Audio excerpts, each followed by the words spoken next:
Nay,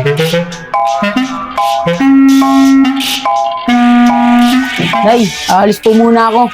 Ano? Aalis ka na naman, Kuler? Eh kung tinutulungan mo ako dito, ang dami-daming trabaho dito. Ba't saka na naman ba pupunta? Nay, pupunta lang po kami ng bundok. Maghahanap lang po kami ng mga gagamba ng mga kaibigan ko.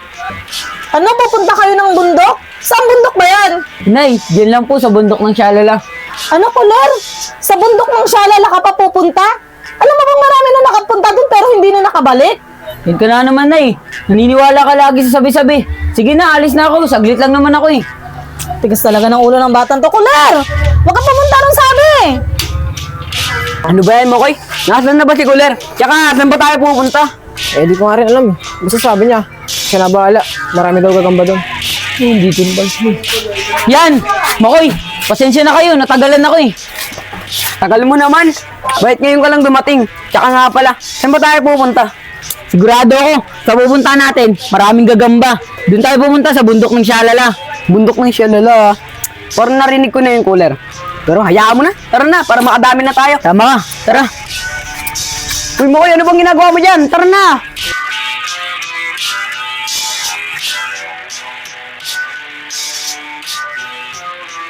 Anong lugar to? Teka lang, parang gubat na to ah. Okay lang yan. Ayaw mo nun, tignan mo, magubat. Dito mas marami tayong makakuhang gagamba. Kaya tara na, para makarami tayo.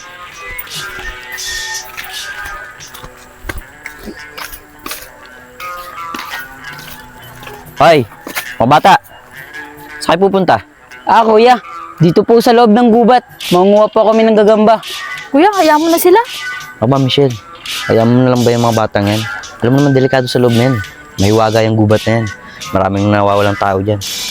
Kaya mga bata, huwag na kayo tumuloy dyan. Delikado yung lugar na yan. Baka di na kayo makalabas.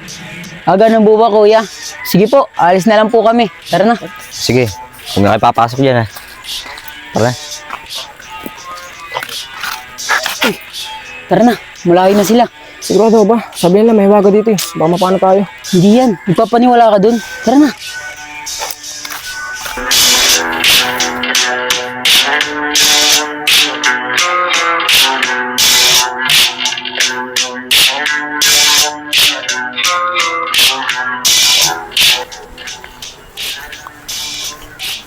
Hoy, Kuler. Wala naman ako makitang gagamba rito eh. Ako rin, Kuler. Wala akong makitang gagamba. Akala ba maraming gagamba rito? Meron yan. Magaga pa kasi. Kaya di natin nakakita yung mga gagamba ko sa nagtatago. Hintayin na lang tayo ng gabi. E gusto nyo, maghiwalay na lang tayo para makakita tayo ng gagamba. Sige. Yan. Doon ka maghanap. Ikaw naman, Makoy. Dito ka maghanap. Tapos doon naman ako maghahanap. Paano? Maghiwalay na muna tayo ah. Sige.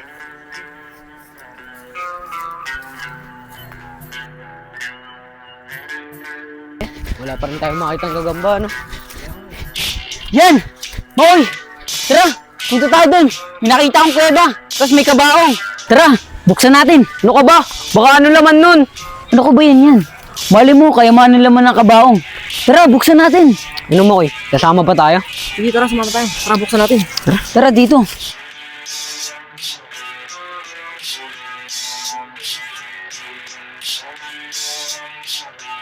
Oh, Koy. Nasaan na si Kuler? Di mo napansin, natakot na din ako. Ano gagawin natin? Hayaan mo na yun. Siguro, susunod na rin yun. Tara. Nasaan na sila?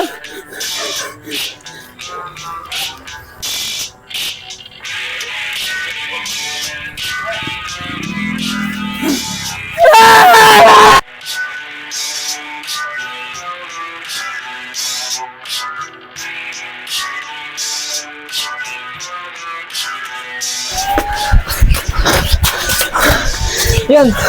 Paano ba yan? Naiwan natin si Kuler. Anong gagawin natin? Bahala na! Makakauwi din yun! Magkanya-kanya muna tayo!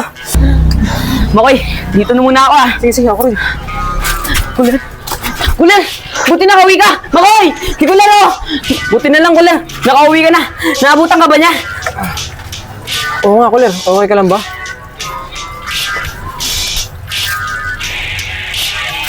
Anong nangyari dun? Oo nga, yun na kaya nangyari dyan. Hayaan na natin siya. Ang mahalaga, nakauwi na siya. Bukas na lang natin siya kausapin ah. Dito na ako ah. Sige, ako rin.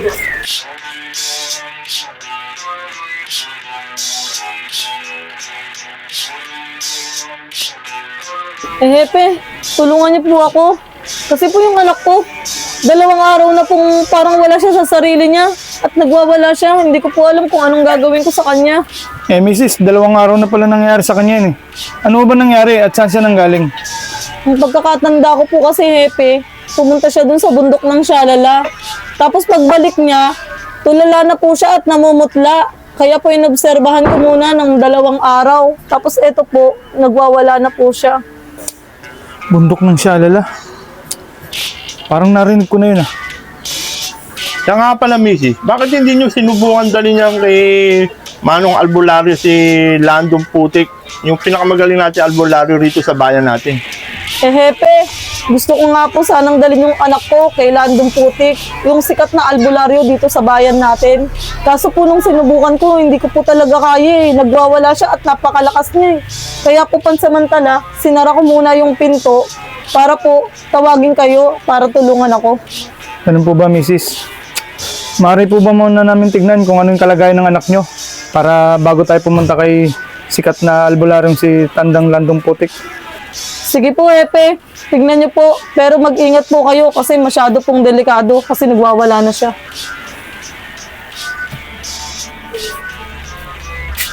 Sige po, Hepe. Ito po yung susi. Buksan niyo na po.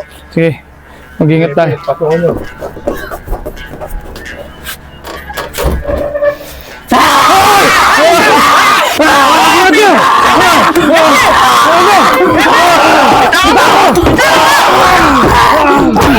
Mrs., ano nangyari sa anak mo? Bakit may kakaiba sa ngipin niya? Hindi ko nga po alam, Hepe. Kahapon wala pa po yun. Tatalas ng ngipin. Bro, ganito gawin natin. Kailangan mo na pumunta kay Tandang Landong Putik. Sige po, Epe, para mapunta natin kagad. Sigurado ko, siya lang nakakalam kung ano nangyari sa kanya. Sige po, Epe, alis na po ako.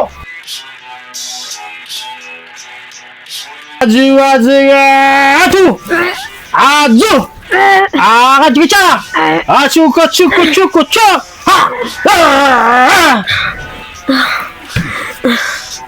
Manong Landong Putik! Parang pakiramdam ko, lalaki na po ako.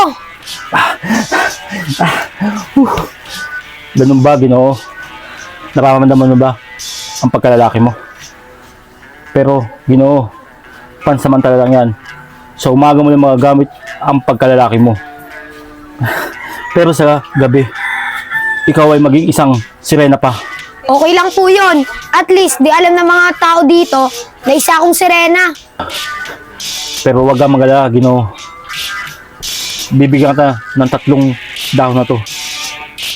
Ito iinumin mo kada isang oras. Para lalo kang tumigas! Salamat man Landong Putik. Sige po, alis na po ako. Sige, Iyo, magparami ka. Hop, sandali lang, Iyo. Mag-donation ka din ha. Parang scatter ko.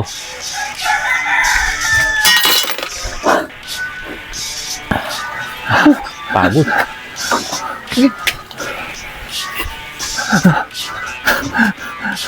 Tandang Landong Putik. Sabi ni Hepe, pumunta raw po kayo sa bahay ni Aling Isang. Yung anak niya kasi nagwawala. Kaya kailangan nyo raw magamot. Matignan nyo raw po, sabi ni Hepe. Ano, sumama lang kayo, sasamahan ko kayo. Alalahan mo ko po. Sige po, sige po. Sige na po, tanda. Ayan.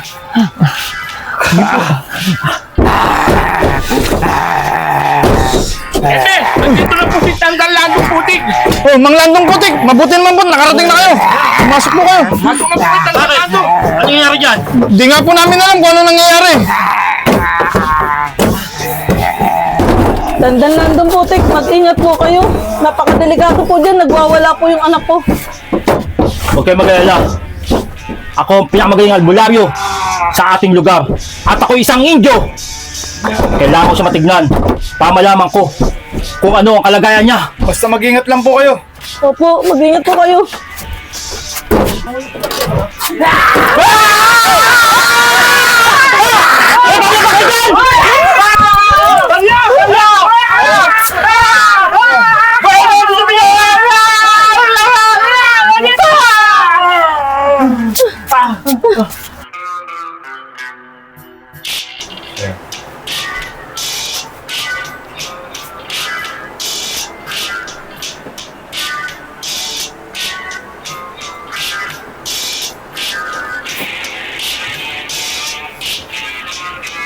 Tandang Landong Putik, ano po ba sa tingin niyo yung nangyari sa anak ko? Mrs. Huwag kayong mabibigla, Mrs. Ang iyong anak ay isa ng vampira! Alam ko, Mrs.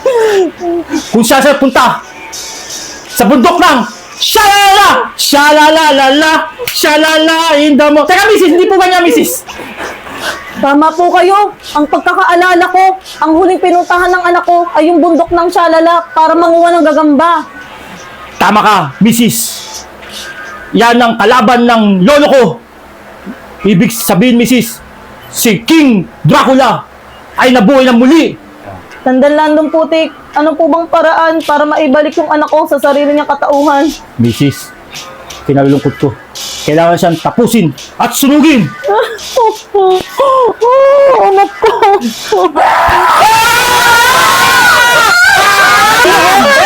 Hindi makakalaman ito! Nakataka siya! Kailangan natin siya kabulin! Tama ka, Tandang Lando! Baka mas marami pa siya mabiktima! Tara na, bilisan na ako! Tulungan niyo ako! Tulungan niyo ako! Tulungan niyo ako! Wala ko pakainin.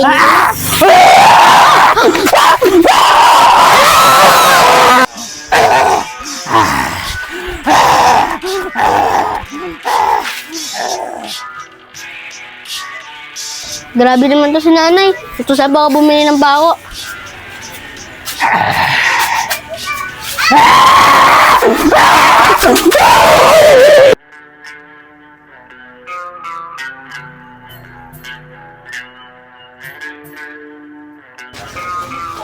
Epe, matanong ko nga, bakit mo kami pinapunta rito? Sa anong dahilan? Eh, ganito yan kasi sa Rento. May kababalagan nangyayari dito sa lugar namin. Dahil yung nangyari sa anak niya, ang hirap ipaliwanag. Kaya nyo nang si Tandang Lando na lang po magpaliwanag sa inyo. Ah, ganun ba? General, kailangan namin tulong mo. Kasi, dahil may nakawalang vampira! Naniniwala kami sa iyo. Tandang Landong Putik. Tama siya, General. Dapat tayo maniwala sa kanya. Dahil isa siyang tanyag na manggagamot din sa lugar natin. Dahil isa siyang Inyo. Tama na yung usapan na yan. Tandang Landong Putik, kailangan mahanap na natin yung anak ko. Baka ba paano na siya? Mrs., maaari po ba? Huwag na kayo sumama sa aming paghahanap na to. Kasi napakahirap pong maghanap ng vampira! Dahil po, napakadelikado. Ang dapat nyo lang pong gawin ay pagdasal nyo ang aming paglalakbay. Tama. Tama. Ano, Mrs.? Umuwi na muna kayo sa bahay niyo. Para makapagganap na ho kami. Tara na ho. Tama na mga Epe! kasama, alalayan nyo ako. Tandaan na ka ito.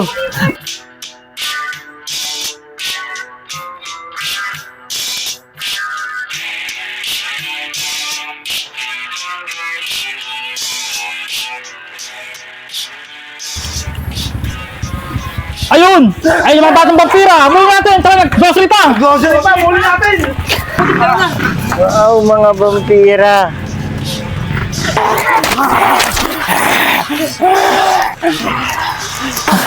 Mga Landong Putik!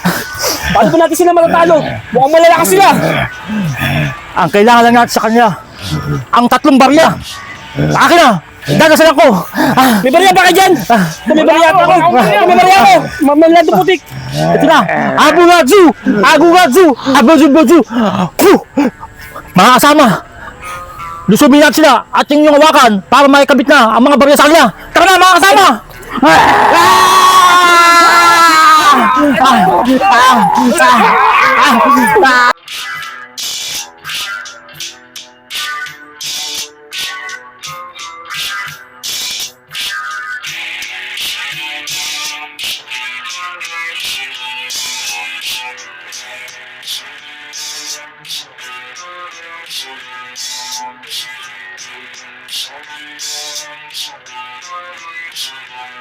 Manlandong Putik! Tapatigilin natin sila sa paggalaw. Ano naman ang gagawin natin sa kanila? Ang kailangan sa kanila ay liban upang matapos na ang kanilang paghihirap. Ang kailangan natin ay gasolina. Paano yung mga Landong Putik natin dalang gasolina dito? May dala ba kayo yan? Wala! Ay, si Epe! Ayun, may dala. Mabuti naman kung ganun. Meron nga tayong gasolina. Wala naman tayong panindi. Meron din po ako Mang Landong Putik. Buti, kumpleto si Hepe. Mas lalo magaling. General, ikaw na ang magsindi sa kanila. May laman yan. At Sila ba na yan? Sila ba na yan? General, ito nga Paul. Tama na, alis ka dyan! Hineta!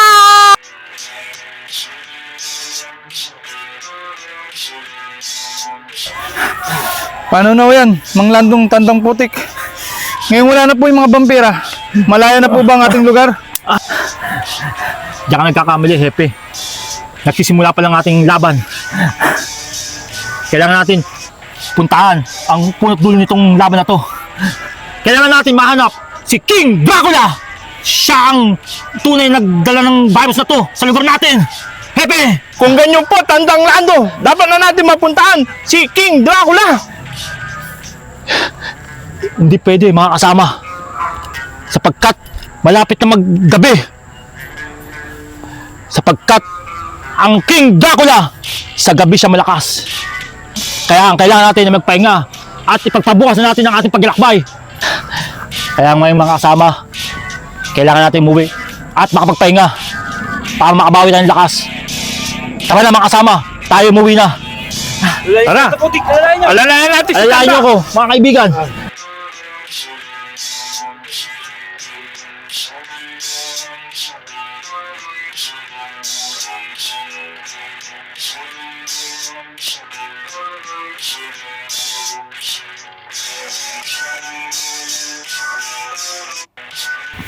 Hepe, nandito tayo kung saan matatagpuan ang King Dracula. Sigurado ba kayo dyan, Mang Landong Putik? Oo, Hepe. Sa pagkakaalam ko, sa gabi lang lumalabas ang mga Dracula. Oo, Hepe. Kaya ngayon natin siya pupuntahan dahil siya'y busog at nagpapahinga ngayon, Hepe. Paano mga sir? Kagaya po ng sinabi ni Mang Landong Putik, ngayon po natin sasalakayin ang King Dracula. Ganun ba? Ano pa inaantay natin? Habang tulog pa, salakayin na natin yung King Dracula na yan. Tara na po. Tanod, tulog ka. Ano lang, mga kasama. Ayun! Ayun, ang King Dracula! Di ba sabi siya, tutulog siya? At nakaduyan pa. Tara na, mga kasama. Tara! Salakayin na natin yan! Tara! Nawala! Nawala! Mga kasama! Ang King Dracula! Saan na nawala? Tinyente! Yung bilang para sa'yo, yan tama na! Ito na, nakahanda na! Lalaglag!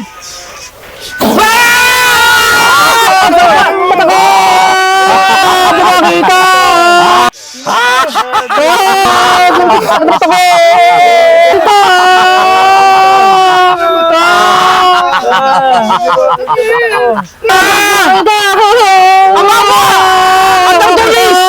Kasama, delikadong buhay natin dito! Anong mahaba? Matilis! Sarang to!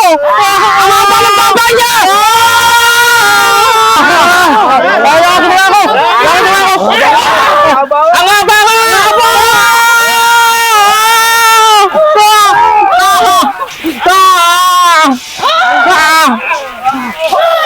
Ito ka naman ka! Kapo! Hindi makapalit ng ganyan! Kaya madikit ang barya sa noo niya! Ano ba? Ano na si tinatablan? Hindi sa akin tatalaw sa mga amarmas nyo dahil ako isang immortal at ako si King Baba Dracula!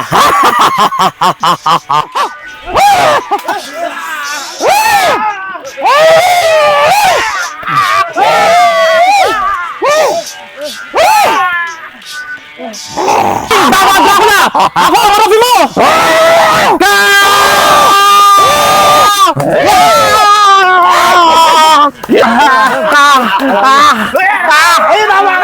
Pinuan! Ang barya! Lagyan mo sa loya! Ito na! Didikit ko na! Ayun na! Nadikit ko na! Tumigil na siya! Landong Putik! Tumigil na siya sa pagkalaw! Kami ang general! Ako nang tatapos sa kanya!